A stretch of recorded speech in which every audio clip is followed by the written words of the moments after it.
अमर को दफ्तर में आज भी आया हुआ देखकर सभी को आश्चर्य हुआ। कल ही तो शादी हुई है इनकी और आज शाम को ग्रैंड रिसेप्शन भी है। सब दफ्तर के लोग वहां जाने के लिए आज जल्दी ही घर लौटना चाहते थे।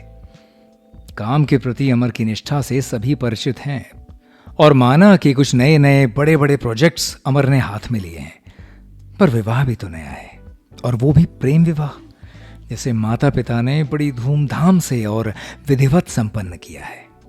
और क्यों ना कर देते। अमर के पिता राजीव मिश्र और वसुधा के पिता वीरेंद्र शर्मा आपस में गहरे मित्र हैं और उनकी पत्नियां शोभा मिश्र और अनुपमा शर्मा भी अंतरंग सहेलियां हैं। मित्रता संबंध में बदल गई इस बात की दोनों परिवारों में अपार प्रसन्नता है।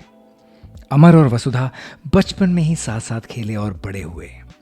कब वो प्रेम बंधन में बंध गए उन्हें पता भी नहीं चलने पाया, किंतु माता पिता ने उनके प्रेम का पता चलते ही उन्हें विवाह बंधन में बांध दिया। दोनों ही अपने अपने परिवारों की एकमात्र संतान है। इसी में दोनों परिवारों ने इस विवाह को एक अति भव्य आयोजन बना दिया था और आज तो हर संबंधी, परिचित, हर कर्मचारी परिवार इनके यहाँ आमंत्रित था। अनेक आमंत्रित परिवार सुबह से ही उनके यहाँ पहुंचने की तैयारी में जुट गए थे, पर जिसके लिए ये सारा आयोजन होना था वो आज भी फाइलों में डूबा हुआ था। राजीव मिश्र ने बेटे बहू को हनीमून पर भेजने की पूरी व्यवस्था कर दी थी। हर काम से दूर कुछ दिनों तक दोनों बहुत अच्छा समय बिताए, लेकिन अमर हनीमून पर जाने को तैयार ही नहीं हुआ। नहीं पापा, इतना सारा काम छोड़कर मैं अभी कैसे जा सकता हूं? अरे काम संभालने के लिए मैं हूं, दफ्तर के इतने लोग हैं। वो ठीक है पापा, पर ये नए प्रोजेक्ट की जिम्मेदारी आपने ही तो दी है ना मुझे। अमर किसी भी हालत में इस समय कहीं भी जाने को तैयार नहीं था। वसुधा भी अमर से सहमत थी। धीरे से उसने अपनी सास से कह दिया, माँ, हनीमून पर तो इसलिए जाते हैं ना जिससे पति पत्नी एक दूसरे को समझ लें, और हम तो बचपन से ही एक दूसरे को जानते हैं, समझते हैं। रही बात घूमने की, आज नहीं तो फिर कभी चले जाएंगे। शोभना जी को कोई आश्चर्य नहीं हुआ। वो जानती थी वसुधा अन्य आधुनिक लड़कियों जैसी नहीं है। सचमुच इससे अच्छी बहू उन्हें मिल ही नहीं सकती थी। पढ़ी लिखी तो है, नृत्य संगीत में प्रवीण भी है, अनेक विदेशी भाषाएं जानती है, किंतु पूरी तरह भारतीय संस्कार वाली है। तो अमर अपने नए प्रोजेक्ट से कामों में पूरे उत्साह से लगा हुआ था। वसुधा का सहयोग काम करने की शक्ति को और भी बढ़ा दे रहा था। उनकी कंस्ट्रक्शन कंपनी देश के कई शहरों में टाउनशिप बना रही थी। मैनेजर मित्तल बड़े उत्साह में अमर के कमरे में आए। देखो अमर, भूमि पूजन होते ही हमारे फ्लैट्स की बुकिंग शुरू हो गई है। कितने लोगों की एप्लीकेशंस हैं, देखो ना। अमर ध्यान से सारी फाइल्स देख रहा था। मैनेजर मित्तल आश्चर्य में आ गए जब उन्होंने देखा कि अमर ने शहर के अनेक बड़े बड़े लोगों की एप्लीकेशन मंजूर ही नहीं की। ये तुम क्या कह रहे हो अमर? इस तरह से बिजनेस कैसे होगा? मित्तल साहब, मैं सब सोच समझ कर ही काम कर रहा हूं। मित्तल साहब की समझ में कुछ आ नहीं रहा था। आदि लक्ष्मी को ठुकराना, ये कहां की समझदारी है? मित्तल साहब सोचने लगे कि वो वर्षों से यहां काम कर रहे हैं, वो कोई नौसिखिए तो है नहीं। अब शायद उन्हें अमर के पिता से बात करनी पड़ेगी। ये सब विचार उनके दिमाग में चल रहे थे। पुराने मैनेजर की बात सुनकर राजीव मिश्रा को विश्वास ही नहीं हुआ। आप क्या कह रहे हैं मित्तल साहब? अमर ऐसा क्यों करेगा? यही तो मैं सोच रहा हूं, अमर ऐसा क्यों कर रहा है? राजीव मिश्र को अमर से बात करना आवश्यक लगा। उन्होंने उसे बुलाकर समझाना चाहा। आपने देखा नहीं पापा कि मिस्टर पटेल एक साथ 7 फ्लैट लेना चाहते हैं, और ये मिस्टर अग्रवाल, करमचंदानी और ऐसे कितने ही ऐसे लोग 7, 8 या उससे भी ज्यादा फ्लैट खरीदना चाहते हैं। इन लोगों के पास इस शहर में बड़े बड़े घर हैं, दूसरे शहरों में भी हैं। इन्हें रहने के लिए घर नहीं चाहिए पापा, मुनाफा कमाने को प्रॉपर्टी चाहिए। तो हमें इससे क्या है अमर? अरे हमें बुकिंग अमाउंट दे रहे हैं ना वो लोग, और समय पर पूरा पैसा दे देंगे। मैनेजर बोले, हाँ बेटे, हमें उनकी प्रॉपर्टी से क्या मतलब है? हमें तो अपना बिजनेस देखना है, हमारा तो करोड़ों का फायदा हो रहा है ना।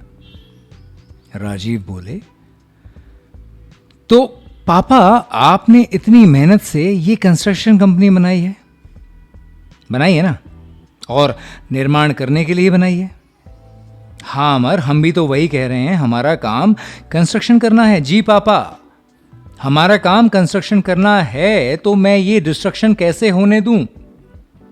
मिस्टर पटेल और मिस्टर अग्रवाल जैसे लोग मकान जैसी आवश्यक वस्तु के दाम इतना बढ़ा देते हैं कि वो आम आदमी की पहुंच से बाहर हो जाता है। मान लो कि किसानों से सारी फसल एक ही आदमी खरीद ले और उसे मनचाहे भावों में लोगों को दे, तो फिर क्या होगा पापा? उसके लिए किसी को इजाजत नहीं मिलती बेटे, तो इसके लिए हमें भी नहीं मिलनी चाहिए ना पापा, और ये हमें ही सोचना है। राजीव मिश्र को लगा बेटा ठीक कह रहा है, हमें देश के लिए निर्माण कार्य करना है, निजी काम के लिए कोई विध्वंस नहीं। जो बात उनके बेटे ने सोची है, ये तो उन्हें सोचनी चाहिए थी, वो भी आज से वर्षों पहले। मित्तल साहब, अमर ठीक कह रहा है, अब से हमारी कंपनी सिर्फ उन्हीं लोगों को फ्लैट बेचेगी जिन्हें रहने के लिए घर चाहिए। मित्तल साहब बेचैन होकर बोलते हैं, लेकिन इससे हमें कितना नुकसान होगा? नहीं मित्तल साहब, नुकसान तो हम आज तक करते आए हैं, सैकड़ों हजारों लोगों का, पर अब ऐसा नहीं होगा। वसुधा को गर्व हो रहा था अपने पति पर। सच कितनी भाग्यवान है वो कि इतना अच्छा परिवार और एक ऐसा पति जो नित्य ही कर्तव्य और निष्ठा के नए आयाम स्थापित करता आया। वो निष्ठावान था परिवार के प्रति, समाज और देश के प्रति। 6 वर्ष का समय कैसे बीत गया पता ही नहीं चला। वसुधा 2 प्यारे बच्चों की मां बन गई थी। बच्चों का नाम था वैशाली और मनोज। चलो इस बार नए वर्ष पर कहीं घूमने चलेंगे, अमर ने दफ्तर से लौटकर चाय पीते हुए कहा। वसुधा को आश्चर्य हुआ और प्रसन्नता भी। मैंने काम की ऐसी व्यवस्था कर दी है कि 8-10 दिन के लिए हम बाहर चल सकते हैं। वसुधा चाहती थी कि माँ और पापा भी साथ चलें, पर वो लोग तैयार नहीं हुए। अरे भाई, यहाँ कौन संभालेगा? ये बोलकर बुजुर्गों ने तो किनारा कर लिया, लेकिन बच्चों के मजे आ गए। वैशाली और मनोज को पहली बार पापा के साथ इतना समय बिताने का शानदार अवसर मिला था, तो उनके उत्साह का ठिकाना था ही नहीं। सुंदर सुंदर जगह देखते देखते, खाते पीते सुबह से रात कब हो जाती पता ही न चलता। वापस लौटने का दिन भी आ ही गया। वसुधा ने सबके लिए ढेरों उपहार खरीद लिए थे। हर जगह की विशेष वस्तुएं लेना भी नहीं भूली थी वो।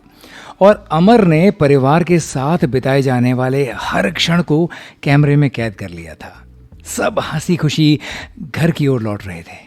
इस जगह काफी ढलान थी, लेकिन ड्राइवर बहुत सावधानी से गाड़ी चला रहा था। अचानक एक गाय सामने आ जाने से घबराकर ड्राइवर ने ब्रेक पर पैर लगाया, फिर भी गाय से टकरा गई गाड़ी और ढलान पर फिसलती हुई पलट गई। आगे पीछे से आते हुए सारे वाहन रुक गए। उन लोगों को अस्पताल पहुंचाया गया। वसुधा, बच्चे, ड्राइवर सभी घायल हो गए थे, किंतु सबसे गंभीर चोट लगी थी अमर को। उसके सर में बहुत चोटें आई थी। देखते देखते 1 माह बीत गया, पर अमर को होश ही नहीं आ रहा था। सारा परिवार चिंतित था। बड़े से बड़े डॉक्टर के प्रयास असफल साबित हो रहे थे। अमर को ऐसी गंभीर चोट आई थी कि जिसका उपचार अब संभव नहीं था। राजीव मिश्र और वीरेंद्र शर्मा देश के नामी डॉक्टरों से हर दिन संपर्क कर रहे थे। अमर का ठीक होना जरूरी था, चाहे कुछ भी करना पड़े। वरिष्ठ सर्जन डॉक्टर गौतम ने अमर की जांच की सारी रिपोर्ट्स देखी और बोले, इन्हें बहुत गंभीर चोट आई है। इसका कोई भी इलाज साइंस के पास तो नहीं है। ऐसा मत कहिए डॉक्टर साहब, आप इतने बड़े डॉक्टर हैं, कोई तो उपाय होगा। राजीव मिश्र बोले। तो डॉक्टर का जवाब था, मैं क्या कहूं मिस्टर मिश्रा, क्या कोई उम्मीद नहीं? वीरेंद्र शर्मा दुखी स्वर में बोले। डॉक्टर गौतम कुछ सोचने लगे और फिर बोले, एक छोटी उम्मीद है, जल्दी बताइए डॉक्टर साहब। राजीव और वीरेंद्र एक साथ बोले, फ्रांस के एक ऐसे डॉक्टर हैं जो ऐसी इंजरी के लिए रिसर्च कर रहे हैं। यदि उनकी रिसर्च पूरी हो जाए तो इसका इलाज संभव है। आशा की ये छोटी सी किरण भी उन लोगों के लिए किसी सूर्य के समान ही थी। तुरंत ही फ्रांस से संपर्क किया गया। डॉक्टर रिचर्ड ने पूरी बात सुनी और सहयोग का आश्वासन दिया। उन्होंने कहा कि वो पूरी कोशिश करेंगे। अमर को वेंटिलेटर पर रखा हुआ था। उसकी और अधिक देखभाल आरंभ हो चुकी थी। वसुधा और पूरा का पूरा परिवार हर रोज आता और बाहर से ही अमर को देखता। वसुधा घंटों बैठी रहती। समय बीत रहा था, हफ्ते, महीने, साल।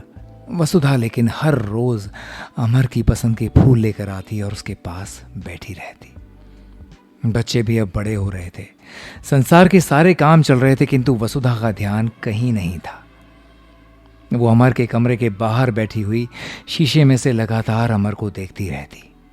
कभी शोभना आकर बहू को समझाती, कभी अनुपमा आकर बेटी का ध्यान बटाने की चेष्टा करती, किंतु उसका ध्यान कहीं और लगता ही नहीं था। 22 वर्ष का लंबा समय बीत गया। वैशाली और मनोज अब जवान हो गए थे।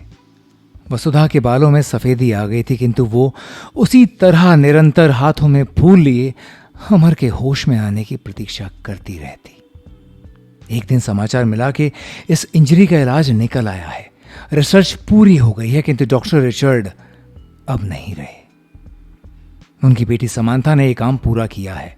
समांथा को बुलाया गया और शीघ्र ही वो आ भी गई। लंबा समय बीत गया और इलाज में समय लगेगा और काम भी बहुत कठिन है, समांथा ने बोला। साथ ही ये भी बोला कि वो पूरा प्रयास करेगी। सचमुच ही समांथा ने कोई कसर नहीं उठा रखी थी। उसने दिन रात एक कर दिया और सच में उसके प्रयासों से अब अमर को होश आने लगा था। लेकिन अभी बहुत सावधानी की आवश्यकता थी। अमर के मस्तिष्क पर कोई भी जोर नहीं पड़ना चाहिए। सबको इस बात पे ध्यान देना था कि अमर के मस्तिष्क पर कोई भी जोर ना पड़े। और अनजाने में समांथा अमर की ओर आकृष्ट हो रही थी और शायद अमर भी उसे धीरे धीरे पसंद करने लगा था। अचानक एक दिन अमर ने पूछा, वसुधा कहाँ है? वसुधा को अमर के सामने कैसे लाया जा सकता था, क्योंकि वसुधा के ऊपर से 22 वर्ष का समय गुजर चुका था और अमर अभी तक 22 वर्ष पहले का ही अमर था, जो इस मानसिक स्थिति में नहीं था कि उसे सच बता दिया जाए। उससे कैसे कहा जा सकता था कि इतने वर्षों से वो एक निर्जीव वस्तु सा ही पलंग पर लेटा हुआ था। अमर की स्थिति में धीरे धीरे सुधार हो रहा था और साथ ही समांथा का उसके प्रति आकर्षण भी बढ़ रहा था। अमर को भी वो अच्छी लगने लगी थी। अमर ठीक हो गया था। अब वसुधा की 22 वर्षों की तपस्या का फल मिल गया था, किंतु इस विचित्र स्थिति की तो किसी ने कल्पना भी नहीं की थी। अमर पूरी तरह ठीक हो गया था। वो घर आ गया था अपने परिवार के बीच, किंतु अब उसके और उसके सारे परिवार के बीच समय की लंबी दूरी बन चुकी थी। उसके और वसुधा के बीच 22 वर्षों का अंतराल आ गया था। परिवार से बहुत प्रेम था अमर को और वसुधा के लिए अत्यधिक प्रेम और आदर भी, किंतु वो सहज सामान्य नहीं हो पा रहा था। समांथा भी उसके लिए बहुत महत्वपूर्ण हो गई थी। उसके बिना जीवन की कल्पना भी नहीं कर सकता था अब अमर। समांथा भी धर्म संकट में थी। वो अमर से अत्यधिक प्रेम करने लगी थी, किंतु वो वसुधा के दुख का कारण भी तो नहीं बन सकती थी। वसुधा जो 22 वर्षों तक इस कमरे के बाहर बैठकर अपने पति के होश में आने की प्रतीक्षा करती रही। नहीं, समांथा ने निश्चय कर लिया था कि वो वापस जाएगी। वो वापस जाने की तैयारी कर ही रही थी कि अचानक वसुधा को कमरे में आया हुआ देखकर वो चौंक गई। आप यहां? हाँ, क्या मैं तुमसे मिलने नहीं आ सकती? क्यों नहीं, बल्कि मैं तो खुद आपसे मिलने आने वाली थी। जाने से पहले सबको मिलकर जाना चाहती थी। जाने से पहले? क्यों?